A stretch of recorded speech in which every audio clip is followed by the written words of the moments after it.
Reservation वाला seat भी लोग देने को नहीं मानते हैं। इसके कारण लड़ाई हो गई मम्मी के सीट के लिए मेरी एक लेडी से। देखो भाई, ओल्ड एज के लोग हैं, मैं रिस्पेक्टफुल्ली ही बात कर रही थी, बट वो आंटी मेरे पे चढ़ने लगी, उल्टा सीधा बोलने लगी। तो फिर एक टाइम के बाद मुझे भी आवाज़ ऊंचा करना पड़ा। सब लोग आगे पीछे वाले उनको समझा रहे हैं कि नहीं, ये रिजर्वेशन वाली बॉगी है और सीट रिजर्व होता है, लेकिन नहीं, इनको मानने का ही नहीं था कुछ। वो कुछ सुनना ही नहीं चाह रही थी और बोल रही थी नहीं, ऐसे कैसे होता है, सब कोई ऐसे ही बैठे हैं, कहाँ जगह है, हम कहाँ जाएंगे। तो भाई, हम रिजर्वेशन किए हैं तो उसका तो हम सोचेंगे ही ना।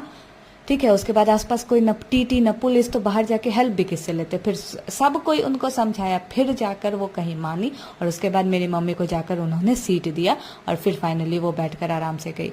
मैं डिसरिस्पेक्ट नहीं कर रही थी, बस अपना